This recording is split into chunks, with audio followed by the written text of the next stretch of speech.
Hi, welcome back to my channel. ಗಂಡ ಬಿಟ್ಟ ನನ್ನ ನೋವು. ಶ್ರೀಮಂತರ ಮನೆಯಲ್ಲಿ ಮಕ್ಕಳ ಪಾಲನೆಗಾಗಿ ಗಂಡಸಿನ ವೇಷ ಹಾಕ್ಕೊಂಡು ಕೆಲಸ ಮಾಡ್ತಿದ್ದೆ. ಆದರೆ ಇವತ್ತು ಅಕಸ್ಮಾತಾಗಿ ನನ್ನ ಮೇಲೆ ನೀರು ಬಿದ್ದುಬಿಡ್ತು. ಆಗ ಯಜಮಾನರು ನನ್ನ ಬಟ್ಟೆನ ಭಯದಿಂದ ತೆಗಿತಿದ್ದಾರೆ. ಆಗ ಅವ್ರಿಗೆ ತಿಳಿತು ನನ್ನ ಗಂಡಸಲ್ಲ, ಹೆಣ್ಣು ಅಂತ. ಅದೇ ಸಮಯನ ಅವ್ರು ಚೆನ್ನಾಗಿ ಬಳಸ್ಕೊಂಡು ನನ್ನನ್ನು ಅವನ ಬೆಡ್ರೂಮ್ನ ಹಾಸಿಗೆ ಮೇಲೆ ಮಲಗಿಸಿ ನನ್ನ ದೇಹನ ಮುದ್ದಾಡೋದಕ್ಕೆ ಶುರು ಮಾಡ್ದ. ಹೆಣ್ಣಿನತನವನ್ನು ನನ್ನ ಶೀಲನ ದೋಚ್ದ. ಮುಂದೆ ಏನಾಯಿತು ತಿಳ್ಕೋಬೇಕು ಅಂದರೆ ಕತೆನ ಪೂರ್ತಿಯಾಗಿ ಕೇಳಿ, ಆಯಿತಾ? ನನ್ನ ಅಪ್ಪ ಅಮ್ಮ ನನ್ನನ್ನು ತುಂಬ ಪ್ರೀತಿಯಿಂದ ಸಾಕಿದ್ರು. ನಾನು ಮತ್ತು ಅಕ್ಕ ಇಬ್ಬರು ಮಕ್ಕಳು. ಅಕ್ಕನನ್ನು ಸ್ವಂತ ಮಾವನ ಮಗನಿಗೆ ಕೊಟ್ಟು ಮದುವೆ ಮಾಡಿದರು. ಸಂಬಂಧದಲ್ಲಿ ಮದುವೆ ಮಾಡಿದ್ದರಿಂದ ಅಕ್ಕ ತುಂಬ ಕಷ್ಟಪಡ್ತಿದ್ಳು.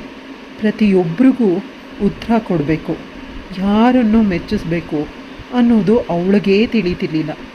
ಇದರಿಂದ ಬೇಸರಗೊಂಡ ಅಪ್ಪ ನನ್ನನ್ನು ಹೊಸ ಸಂಬಂಧಕ್ಕೆ ಮದುವೆ ಮಾಡಬೇಕು. ಏನೇ ಇದ್ದರೂ ನಮ್ಮ ಮಗಳು ಮಾತ್ರ ಬೆಂಗಳೂರಲ್ಲೇ ಇರಬೇಕು ಗಂಡನ ಜೊತೆ ಅನ್ನೋ ಆಸೆ. ಎಲ್ಲ ರೀತಿ ತಂದೆ ನನ್ನನ್ನು ತುಂಬ ಚೆನ್ನಾಗಿ ಓದಿಸಿದ್ರು. ಈ ಸಂದರ್ಭದಲ್ಲಿ ನನ್ನ ರೂಪ ಲಾವಣ್ಯಗಳನ್ನು ನೋಡಿ ನನ್ನ ಇನ್ನೊಬ್ಬ ಅತ್ತೆ ಮಗ ಕಾರ್ತಿಕ್ ನನ್ನನ್ನು ಪ್ರೀತಿಸೋದಕ್ಕೆ ಶುರು ಮಾಡ್ದ. ಅವ್ರು ನನ್ನನ್ನು ಪ್ರೀತಿಸ್ತಿದ್ದಾನೆ, ನನ್ನ ಮೇಲೆ ಅವನಿಗೆ ಮನಸ್ಸಿದೆ ಅನ್ನೋದು ನನಗೆ ತುಂಬ ಚೆನ್ನಾಗಿ ಗೊತ್ತು. ಆದರೂ ಕೂಡ ಅಪ್ಪನ ಮಾತಿಗೆ ತಪ್ಪಬಾರ್ದು. ನಾನು ಕಾರ್ತಿಕ್ ಜೊತೆ ಪ್ರೀತಿನ ಒಪ್ಕೊಂಡೇ ಇರಲಿಲ್ಲ, ಎಂದೂ ಕೂಡ ಪ್ರಪೋಸು ಮಾಡಲಿಲ್ಲ. ಬದಲಿಗೆ ಅವ್ನು ಪ್ರಪೋಸ್ ಮಾಡೋದಕ್ಕೆ ಬಂದಾಗ ನಾನು ಏನಾದರೂ ಕಾರಣ ಹೇಳಿ ಹೊರಟೋಗ್ತಿದ್ದೆ. ನನಗೆ ಭಯ, ಅವ್ನು ಪ್ರಪೋಸ್ ಮಾಡಿಬಿಟ್ರೆ ನಾನು ಒಪ್ಕೊಳ್ತೀನಿ. ಅವನ ಕಣ್ಣಲ್ಲಿ ನನ್ನ ಮೇಲೆ ಸಾಗರದಷ್ಟು ಪ್ರೀತಿ ಇದೆ.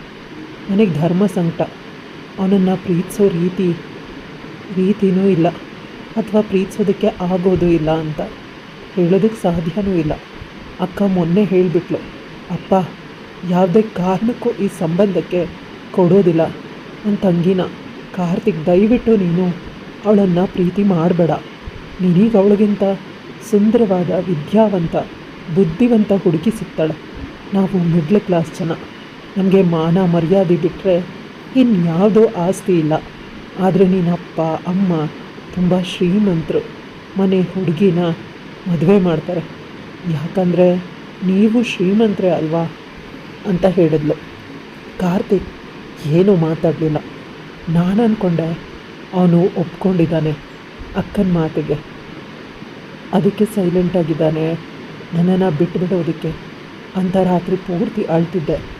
ಅವನು ಒಂದೇ ಒಂದು ಮಾತು ಆಡಲಿಲ್ಲ. ನಿಮ್ಮ ತಂಗಿ ನಾನು ನಿಜವಾಗ್ಲೂ ಪ್ರೀತಿಸ್ತಾ ಇದ್ದೀನಿ. ಕಾವ್ಯ ನನ್ನ ಪ್ರಾಣ. ನಂಗೆ ಹಣ, ಆಸ್ತಿ, ಸಂಬಂಧ ಇದೆಲ್ಲದಕ್ಕಿಂತ ಹೆಚ್ಚಿಗೆ ಕಾವ್ಯ ಇಷ್ಟ ಅಂತ ಒಂದೇ ಒಂದು ಪ್ರೀತಿಯ ಮಾತಾಡಲಿಲ್ಲ. ಬದಲಿಗೆ ಅಕ್ಕ ಹೇಳಿದ ಮಾತಿಗೆ ತಲೆನ ಅಲ್ಲಾಡಿಸ್ಕೊಂಡು ಹೋದ. ನಂಗೆ ತುಂಬ ದುಃಖ ಆಗ್ತಿತ್ತು, ದುಃಖ ಉಮ್ಮಳಿಸಿ ಬರ್ತಿತ್ತು. ಕ್ರಮೇಣ ನಾನು ಕೂಡ ಕಾರ್ತಿಕ್ನನ್ನು ತುಂಬ ಪ್ರೀತಿ ಮಾಡ್ತಿದ್ದೀನಿ ಅಂತ ಅನ್ನಿಸ್ತಿತ್ತು. ಆದರೆ ಅಕ್ಕನನ್ನು ಮದುವೆ ಮಾಡಿದ್ಮೇಲೆ ಅಪ್ಪ ಅಮ್ಮ ಪಟ್ಟ ಕಷ್ಟ ಕಣ್ಣಿಂದ ನೋಡಿದ್ದೀನಿ. ಆದ್ದರಿಂದ ಅವ್ರಿಗೆ ನೋವು ಮಾಡೋ ವಿಷಯ ಇಲ್ಲವೇ ಇಲ್ಲ. ನಾನು ಯಾವುದೇ ಕಾರಣಕ್ಕೂ ಕಾರ್ತಿಕ್ನ ಕಣ್ಣೆದುರಿಗೆ ಹೋಗೋದೇ ಇಲ್ಲ ಅಂತ ಪೇಟೆಗೆ ಹೊರಟೋದೆ. ಹೋದವಳು ನನ್ನ ಎಜುಕೇಷನ್ನ ಕಂಪ್ಲೀಟ್ ಆದಮೇಲೆ ನಾನು ಊರಿಗೆ ಬಂದೆ. ಅಮ್ಮ ಊರಿನ ಆದರೆ ಅಪ್ಪ ಅಮ್ಮ ಊರಿನ ಜಾತ್ರೆಗೆ ಬರಲೇಬೇಕು ಅಂತ ಹಠ ಹಿಡಿದ್ರು. ನನಗೆ ಊರಿಗೆ ಹೋಗೋದಕ್ಕೆ ಭಯ, ಪುನಃ ಕಾರ್ತಿಕ್ನನ್ನು ಫೇಸ್ ಮಾಡಬೇಕು ಅಂತ. ನಂತರ ಅನ್ನಿಸ್ತು 2 ವರ್ಷ ಅವನ ಕಣ್ಣಿಗೆ ನಾನು ಕಾಣಿಸಿಲ್ಲ, ಅವನು ನನ್ನನ್ನು ಮರ್ತೇ ಬಿಟ್ಟಿರ್ತಾನೆ. ನಾನು ಇಷ್ಟೊಂದು ಯಾಕೆ ಯೋಚನೆ ಮಾಡ್ತಾಯಿದ್ದೀನಿ? ನಾನೇನು ಅಷ್ಟೊಂದು ಸುಂದರವಾಗಿದ್ದೀನ? ಇಲ್ಲ ತಾನೇ.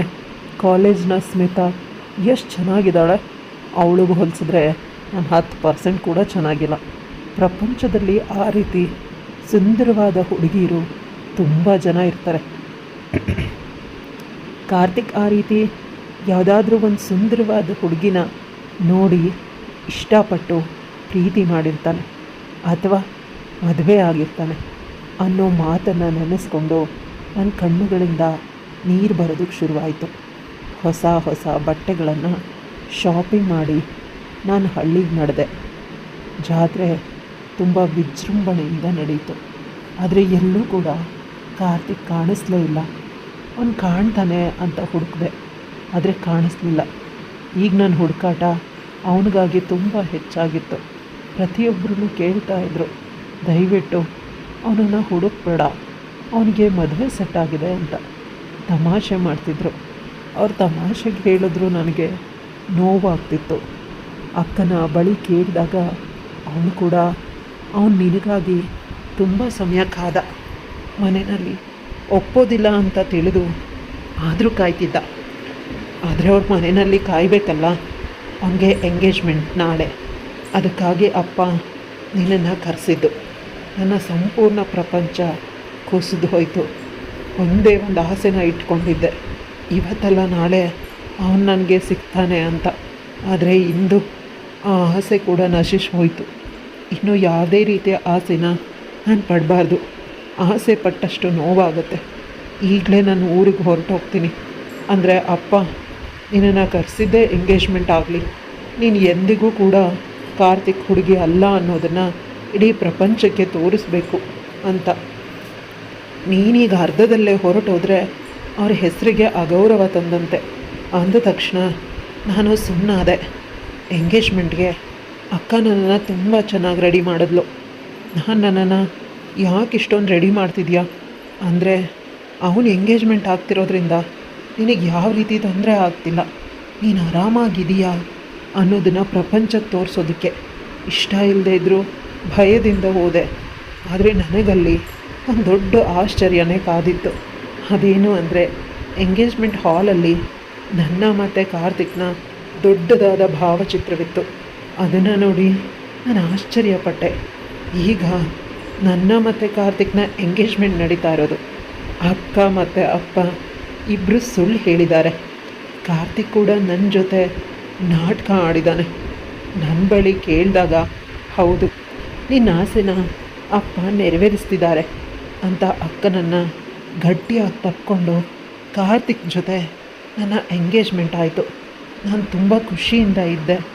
ಎಂಗೇಜ್ಮೆಂಟ್ ಆದ 2 ದಿನಕ್ಕೆ ನನ್ನ ಮತ್ತು ಕಾರ್ತಿಕ್ ಮದುವೆನ ಅಲ್ಲೇ ಚೆನ್ನಾಗಪ್ಪ ಮಾಡಿಕೊಟ್ರು. ಮೊದಲೇ ಎಲ್ಲ ತಯಾರಿ ಮಾಡಿದರು. ಕಾರ್ತಿಕ್ನ ಮನೆಯವ್ರ ಬಗ್ಗೆ ನನಗೆ ತಿಳಿದಿಲ್ಲ. ನಂಗೆ ತಿಳಿದೆ ಮದುವೆ ಆಗೋಯ್ತು. ಆಶ್ಚರ್ಯ ಆಯಿತು. ನನಗೀಗ ಏನು ಮಾಡಬೇಕು ತಿಳಿತಿಲ್ಲ. ಕಾರ್ತಿಕ್ ನನ್ನನ್ನು ತುಂಬ ಪ್ರೀತಿಯಿಂದ ನೋಡಿಕೊಂಡ. ಆದರೆ ಅತ್ತೆ ಮನೆಯಲ್ಲಿ ನನಗೆ ಸಿಗಬೇಕಾದ ಪ್ರೀತಿ ಸಿಕ್ಕಿಲ್ಲ. ನನ್ನ ಎಜುಕೇಷನ್ ಇನ್ನೂ 1 ವರ್ಷ ಓದಬೇಕಿತ್ತು, ನಾನು ಕಂಪ್ಲೀಟ್ ಮಾಡಬೇಕು ಅಂತ ಕೇಳಿದ್ದಕ್ಕೆ ಕಾರ್ತಿಕ್ ಒಪ್ಪಿದ್ರು ಕೂಡ ಮನೆಯಲ್ಲಿ ಒಪ್ಪಲಿಲ್ಲ. ನನ್ನ ಅತ್ತೆ ಇದೇ ರೀತಿ ಜಗಳ ಆದಾಗ ವಿದ್ಯಾಭ್ಯಾಸದ ವಿಷಯಕ್ಕೆ ನನ್ನ ಸರ್ಟಿಫಿಕೇಟನ್ನು ಬೆಂಕಿನಲ್ಲಿ ಹಾಕಿ ಸುಟ್ಬಿಟ್ಲು. ಅವಳಿಗೆ ನನ್ನನ್ನು ಕಂಡ್ರೆ ಆಗೋದೇ ಇಲ್ಲ. ಬಂದ ನಂತರ ಬಳಿ ನನ್ನ ಮಗನ್ನ ಬುಟ್ಟಿಗೆ ಹಾಕ್ಕೊಂಡು ಮದುವೆ ಆಗಿಬಿಟ್ಟಿದ್ದಾಳೆ. ಇವಳಿಗೆ ಯಾವ ಯೋಗ್ಯತೆ ಇದೆ ನಮ್ಮ ಮನೆಯಲ್ಲಿರೋದಕ್ಕೆ? ನಾವು ತುಂಬ ಶ್ರೀಮಂತರು ಅಂತ ಜಗಳ ಮಾಡ್ತಾಳೆ. ಮೊದಲು ಕಾರ್ತಿಕ್ ನನ್ನ ಮಾತನ್ನ ಕೇಳ್ತಿದ್ರು. ಅವ್ರು ಬೈದರೆ ಇವರು ಕೂಡ ಬೈತಿದ್ರು.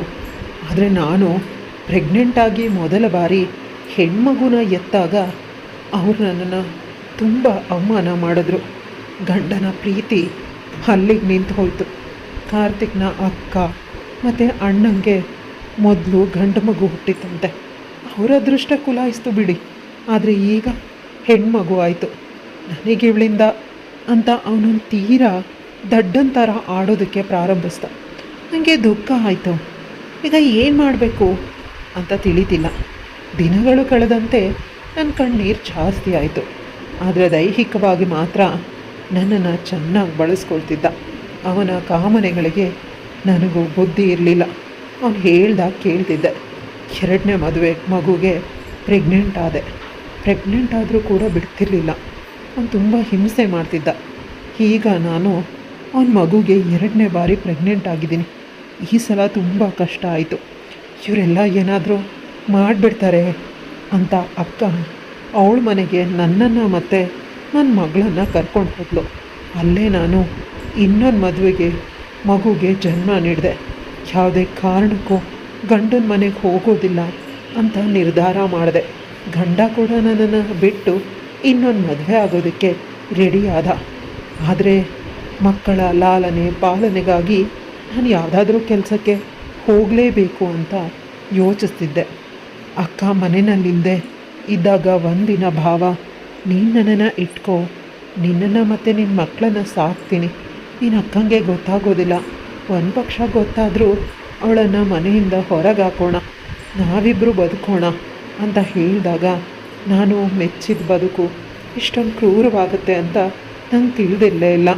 ನನ್ನ ಗಂಡ ಒಬ್ಬ ಕೆಟ್ಟವನು ಅಂತ ಬಂದರೆ ಇಡೀ ಪ್ರಪಂಚನೇ ಕೆಟ್ಟ ಪ್ರಪಂಚ. ನನ್ನ ಅಕ್ಕನ ಬದುಕು ಹಾಳು ಮಾಡಿ ನಾನು ಬದುಕಬೇಕಾ? ಅದು ಸಾಧ್ಯನೇ ಇಲ್ಲ. ಅಪ್ಪನ ಮನೆಗೆ ಹೋಗೋದಕ್ಕೆ ಆಗೋದಿಲ್ಲ. ಅಣ್ಣ ಬದಲಾಗ್ಬಿಟ್ಟಿದ್ದಾನೆ. ಅದಕ್ಕೆ ಅಪ್ಪ ಅಮ್ಮಂಗೆ ತುಂಬ ಕಾಟ ಕೊಡ್ತಾಳಂತೆ ನನ್ನ ವಿಷಯದಿಂದ. ಇದರಿಂದ ನಾನು ಆಲೋಚಿಸಿ ನನ್ನ ಗೆಳತಿಯ ಸಹಾಯದಿಂದ ಅವಳ ಊರಿಗೆ ಹೋದೆ. ನನ್ನ ಸೌಂದರ್ಯನ ಯಾರು ನೋಡಿದ್ರೂ ಕೂಡ ನನ್ನ ದೇಹಕ್ಕಾಗಿ ಆಸೆ ಪಡ್ತಾರೆ. ಇದು ನನಗೆ ತಿಳಿತು. ಆದ್ದರಿಂದ ಗಂಡಿನ ವೇಷನ ಹಾಕ್ಕೊಂಡೆ. ನನ್ನ ಮಕ್ಕಳ ಲಾಲನೆ ಪಾಲನೆಗಾಗಿ ಈಗ ಮಕ್ಕಳು ಸ್ವಲ್ಪ ದೊಡ್ಡವರಾಗಿದ್ದಾರೆ. ಒಂದು ದೊಡ್ಡ ಶ್ರೀಮಂತರ ಮನೆಯಲ್ಲಿ ಮನೆ ಕೆಲಸ ಮಾಡ್ತಿದ್ದೀನಿ.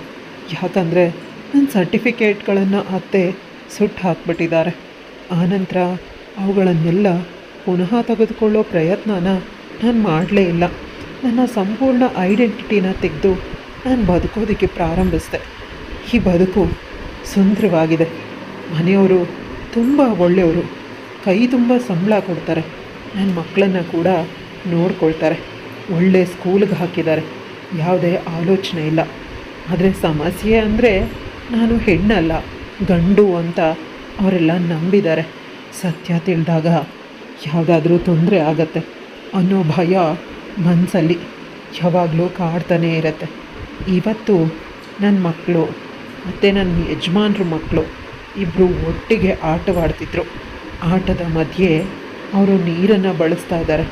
ಮನೆಯೆಲ್ಲ ನೀರು ಹಾಕ್ತಾಯಿದೆ ಅಂತ ನಾನು ಎಷ್ಟು ಹೇಳಿದ್ರೂ ಕೂಡ ಅವ್ರು ಕೇಳ್ತಾನೇ ಇಲ್ಲ. ನಮ್ಮ ಯಜಮಾನ್ರ ಮಗಳು ನೀರಿನ ಬಿಂದಿಗೆ ಅವಳು ನೀರಿಂದ ಕೆಳಗೆ ಬಿದ್ದಿದ್ಲು. ಅವಳನ್ನು ರಕ್ಷಣೆ ಮಾಡೋದಕ್ಕೆ ಹೋಗಿ ನಾನು ಕೆಳಗಡೆ ಬಿದ್ದೆ. ನನಗೆ ತುಂಬ ಏಟಾಯಿತು. ಮಗು ನನ್ನ ಮೇಲೆ ಬಿತ್ತು. ನನ್ನ ಬಟ್ಟೆ ಸಂಪೂರ್ಣವಾಗಿ ಒದ್ದೆ ಆಗಿ ನನಗೆ ಹಿಂಸೆ ಆಗ್ತಿತ್ತು. ನಾನು ಅವ್ರ ಮಗಳನ್ನು ಕಾಪಾಡಿದ್ದನ್ನು ನೋಡಿ ಯಜಮಾನರು ಖುಷಿಗೊಂಡು ನನ್ನ ರಕ್ಷಣೆಗೆ ಬಂದರು. ಟವಲ್ನ ಸಹಾಯದಿಂದ ನನ್ನ ಬಟ್ಟೆನ ಒರೆಸ್ತಿದ್ದಾರೆ. ನಂತರ ಅವರೇ ಸ್ವತಃ ನಾನು ಹಾಕಿದ ಶರ್ಟ್ನ ತೆಗೀತಿದ್ದಾರೆ. ನಾನು ಪದೇ ಪದೇ ಬೇಡ ಯಜಮಾನ್ರೆ ಅಂತ ಹೇಳಿದ್ರು ಕೂಡ ಅವ್ರು ಕೇಳ್ತಾನೇ ಇಲ್ಲ. ಬೆಳಗ್ಗೆಯಿಂದ ಸಂಜೆವರೆಗೂ ನನ್ನ ಮಕ್ಕಳನ್ನು ಈ ಮನೆನ ಎಷ್ಟು ಚೆನ್ನಾಗಿ ನೋಡ್ಕೊಳ್ತೀಯ, ಆದರೆ ಇವತ್ತು ನಿನಗೆ ಮಕ್ಕಳೆಲ್ಲ ಸೇರಿ ಇಷ್ಟು ತೊಂದರೆ ಮಾಡಿದ್ದಾರೆ ಅಂತ ಅವರು ಬೇಸರಗೊಂಡರು. ನಂತರ ಅವರ ರೂಮಿಗೆ ಕರ್ಕೊಂಡು ಹೋಗಿ ಅವರ ಬಟ್ಟೆನೂ ಕೊಟ್ಟರು. ನಾನು ಬಟ್ಟೆನ ಹಾಕ್ಕೊಳ್ಳೋದಕ್ಕೆ ಸ್ವಲ್ಪ ಮುಜುಗರ ಪಡ್ತಿದ್ದೆ. ಆಗ ಅವ್ರ ಕೈಯಾರೆ ನನ್ನ ಬಟ್ಟೆಯನ್ನು ತೆಗೆಯೋದಕ್ಕೆ ಪ್ರಾರಂಭಿಸಿದ್ರು. ನಾನು ನನ್ನ ರೂಮಿಗೆ ಹೋಗಿ ಹಾಕ್ಕೊಳ್ತೀನಿ ಅಂತ ಎಷ್ಟು ಹೇಳಿದ್ರು ಕೇಳ್ತಾನೇ ಇಲ್ಲ. ತೇವದಲ್ಲೇ ನೀನು ಪುನಃ ಕೆಲಸ ಮಾಡ್ತೀಯ. ನಾನು ತುಂಬ ಸಲ ನೋಡಿದ್ದೀನಿ ನಿನ್ನನ್ನು. ಎಷ್ಟು ತೇವ ಆದರೂ ಅದೇ ತೇವದ ಬಟ್ಟೆಯಲ್ಲಿ ಚಳಿಯಲ್ಲಿ ಕೆಲಸ ಮಾಡ್ತಿರ್ತೀಯ ಅಂತ ಅವರು ನನ್ನ ಬಟ್ಟೆಯನ್ನು ಬಲವಂತವಾಗಿ ತೆಗೆದುಬಿಟ್ರು. ನಾನು ಎಷ್ಟು ದಿನ ಹೇಳ್ಕೊಂಡು ಬಂದಿದ್ದ ಸುಳ್ಳು ಇಂದು ಅವರಿಗೆ ತಿಳಿಯಿತು.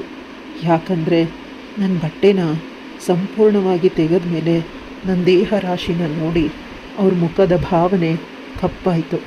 ನನ್ನ ದಪ್ಪನೆಯ ಎದೆ ನೋಡಿ ಮೊದಲು ಕೋಪಗೊಂಡ್ರು. ನಂತರ ನಗೋದಕ್ಕೆ ಶುರು ಮಾಡಿದ್ರು. ನಾನು ನನ್ನ ಎರಡೂ ಕೈಗಳಿಂದ ಮುಚ್ಕೊಂಡೆ ಅಷ್ಟೆ.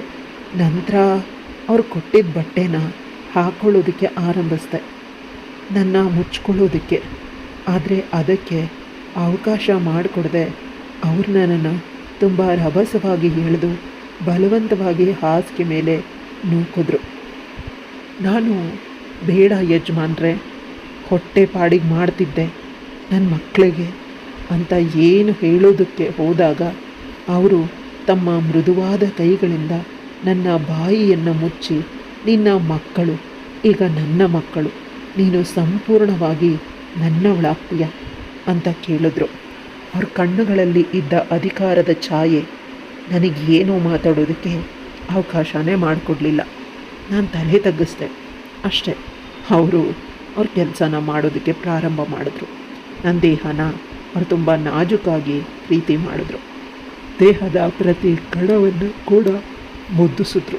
ನನ್ನ ಗಂಡ ಯಾವಾಗಲೂ ಕಚ್ತಿದ್ದ, ಗೆಲ್ತಿದ್ದ, ನನ್ನ ದೇಹನ ನೋಯಿಸ್ತಿದ್ದ, ಅದೆಲ್ಲ ನೆನಪಾಯಿತು.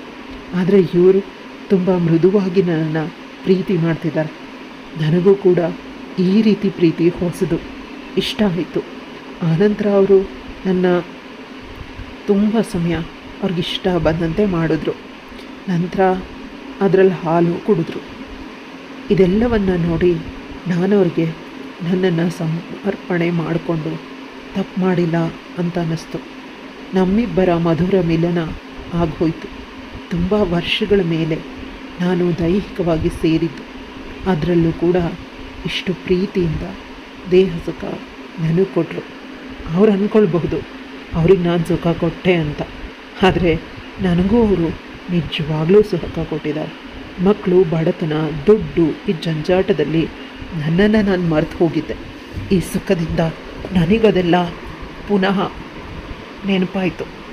ನಮ್ಮಿಬ್ಬರ ಮಿಲನ ಆದ ನಂತರ ನಾನು ಜೋರಾಗಿ ಅಳೋದಕ್ಕೆ ಶುರು ಮಾಡಿದೆ. ಆಗ ಯಜಮಾನರು ನನ್ನನ್ನು ಗಟ್ಟಿಯಾಗಿ ತಕ್ಕೊಂಡು ನನಗೆ ಮುತ್ತು ಕೊಡೋದಕ್ಕೆ ಪ್ರಾರಂಭಿಸಿದ್ರು. ನೀನು ಯಾಕೆ ಅಳ್ತೀಯ ಅಂತ ಕೇಳಿದಾಗ, ನಾವು ಬಡವರು, ನಮ್ಮ ದೇಹ ಅಂತ ನಾನು ಏನೋ ಹೇಳೋದಕ್ಕೆ ಹೋದಾಗ, ಇನ್ಮುಂದೆ ನೀನು ಕೂಡ ಶ್ರೀಮಂತಲೆ, ನನಗೆ ತುಂಬ ದಿನಗಳಿಂದ ಗೊತ್ತು ನೀನು ಗಂಡಲ್ಲ ಹೆಣ್ಣು ಅಂತ. ಪ್ರತಿ ಸಲ ನೀನು ನನ್ನ ಜೊತೆ ಇದ್ದಾಗ ನನಗೆ ಒಂದು ರೀತಿ ಖುಷಿ ಆಗ್ತಿತ್ತು. ನಿನ್ನ ಸ್ಪರ್ಶದಿಂದ ನನಗೆ ತಿಳಿತು ನೀನು ಹೆಣ್ಣು ಅಂತ. ಅದಕ್ಕೆ ನಾನು ಒಂದು ಒಳ್ಳೆಯ ಸೌಕರ್ಯನ ಕೊಟ್ಟಿದ್ದು. ಅದು ಕೇವಲ ನಿನ್ನ ದೇಹ ಸುಖಕ್ಕಲ್ಲ, ನಿನ್ನನ್ನು ಮದುವೆ ಆಗಬೇಕು ಅಂತ. ತುಂಬ ದಿನಗಳ ಹಿಂದೆಯೇ ನಾನು ನಿರ್ಧಾರ ಮಾಡಿದ್ದೆ. ನೀನು ಯಾವಾಗ ನನ್ನ ಮಕ್ಕಳನ್ನು ಹೆಣ್ಮಕ್ಳಿಗಿಂತ ಹೆಚ್ಚಾಗಿ ನೋಡ್ಕೊಳ್ತಿದ್ಯೋ ಅವತ್ತೇ ನಿರ್ಧಾರ ಮಾಡಿದೆ ನಿನ್ನನ್ನು ಮದುವೆ ಆಗೋದಕ್ಕೆ. ನನ್ನ ಮಕ್ಕಳಿಗೆ ಜನ್ಮ ನೀಡಿ ಅನಾರೋಗ್ಯದಿಂದ ನನ್ನ ಹೆಂಡತಿ ಸತ್ತು ಹೋದ್ಲು. ಈ ಬರಿದಾದ ಮನೆಗೆ, ನನ್ನ ಮನಸ್ಸಿಗೆ ನೀನು ರಾಣಿ ಆಗ್ತೀಯಾ ಅಂತ ನನ್ನನ್ನು ಗಟ್ಟಿಯಾಗಿ ತಪ್ಪಿಕೊಂಡ್ರು. ನನಗೇನೂ ಅರ್ಥ ಆಗ್ತಿಲ್ಲ. ಇವರು ತುಂಬ ಶ್ರೀಮಂತರು, ಇವ್ರ ಹೆಂಡತಿ ತುಂಬ ವರ್ಷಗಳ ಹಿಂದೆ ಸತ್ತು ಹೋಗಿದ್ರು. ಇವ್ರ ಮಕ್ಕಳನ್ನು ನೋಡ್ಕೊಳ್ಳೋದಕ್ಕೆ ಮತ್ತು ಮನೆಯಲ್ಲಿ ಮಕ್ಕಳಿಗೆ ಸೆಕ್ಯೂರಿಟಿ ಆಗಿರೋದಕ್ಕೆ ಯಾರಾದರೂ ನಂಬಿಕಸ್ತ ಹೆಂಗಸಬೇಕು ಅಂತ ಹೇಳಿದ್ರು. ಆದರೆ ನನ್ನ ಗೆಳತಿ ಅವರನ್ನು ರಿಕ್ವೆಸ್ಟ್ ಮಾಡಿ ನನ್ನನ್ನು ಕೆಲಸಕ್ಕಿಟ್ಟಿದ್ಲು. ನನ್ನ ಕೆಲಸನ ನೋಡಿ ಅವ್ರು ತುಂಬ ಇಷ್ಟನೂ ಪಟ್ಟರು. ನಂತರ ನನ್ನ ಕೆಲಸಗಳನ್ನು ಪರ್ಮಿಟ್ ಮಾಡಿ ಅವ್ರು ಹೇಳಿದ್ದಕ್ಕಿಂತ ಡಬ್ಬಲ್ ಸಂಬಳನ ಕೊಡ್ತಿದ್ರು. ಅವ್ರಿಗಾಗಲೇ ತಿಳಿದಿತ್ತು ನಾನು ಗಂಡಲ್ಲ ಹೆಣ್ಣು ಅಂತ. ನನಗೇನು ಅರ್ಥ ಆಗ್ತಿಲ್ಲ ಅಂತ ಹೇಳಿದಾಗ, ಮಗಳ ಅನಾರೋಗ್ಯ ಇದ್ದಾಗ ನಿನಗೆ ಫೋನ್ ಮಾಡಿದ್ದೆ, ನಿನ್ನ ಫೋನ್ನೇ ತೆಗೆದಿಲ್ಲ ನಿನ್ನನ್ನು ಕರ್ಕೊಂಡು ಹೋಗೋದಕ್ಕೆ. ಹೌದು, ನಾನೇ ಬಂದೆ. ಆಗ ನೀನು ಆಗ್ತಾನೆ ಸ್ನಾನ ಮಾಡಿ ಅರ್ಧಂಬರ್ಧ ಬೆತ್ತಲೆ ಆಗಿ ಹೊರ ಬಂದು ಬಟ್ಟೆಗಳನ್ನು ಹಾಕ್ಕೊಳ್ಬೇಕಾದಾಗ ನಿನ್ನ ದೇಹ ರಾಶಿ, ನಿನ್ನ ಸೌಂದರ್ಯನ ನೋಡಿ ನಾನು ಮರಳಾದೆ. ಕ್ರಮೇಣ ನೀನು ಹಾಕಿದ ಬಟ್ಟೆನ ನೋಡಿ ತಿಳಿತು ನೀನು ಗಂಡಿನ ರೀತಿ ನಾಟಕ ಮಾಡ್ತಿದ್ಯಾ ಅಂತ. ನನಗೆ ನೀನು ಬೇಕೇ ಬೇಕು ಅಂತ ಅವತ್ತೇ ನಿರ್ಧಾರ ಮಾಡಿದ್ದೆ. ನನಗಿದೆಲ್ಲ ಕನಸು ಅಂತ ಅನ್ನಿಸ್ತಿತ್ತು. ಆದರೆ ಮರುದಿನ ಮಕ್ಕಳನ್ನು ಬಹಳ ಬೇಗ ರೆಡಿ ಮಾಡು, ನೀನು ರೆಡಿಯಾಗು ಅಂತ ನನಗೊಂದು ದೊಡ್ಡ ರೇಷ್ಮೆ ಸೀರೆ ಮತ್ತು ಒಡವೆಗಳನ್ನು ಕೊಟ್ಟರು. ಅದನ್ನು ಹಾಕಿದಾಗ ಇದಕ್ಕೂ ನಾನು ತುಂಬ ಸುಂದರವಾಗಿ ಕಾಣಿಸ್ತಿದ್ದೆ. ಮದುವೆಗೆ ನನ್ನ ಗೆಳತಿ, ನನ್ನ ಅಕ್ಕ, ನನ್ನ ಅಪ್ಪ, ನನ್ನ ಅಮ್ಮ ಎಲ್ಲರೂ ಬಂದಿದ್ದರು. ನಮ್ಮ ಯಜಮಾನರು ಎಲ್ಲರೂ ನಮ್ಮನ್ನ ತಗೊಂಡು ನನ್ನ ಗೆಳತಿ ಬಳಿ ಫೋನ್ ಮಾಡಿದರು. ನನಗೆ ಖುಷಿನೂ ಆಯಿತು.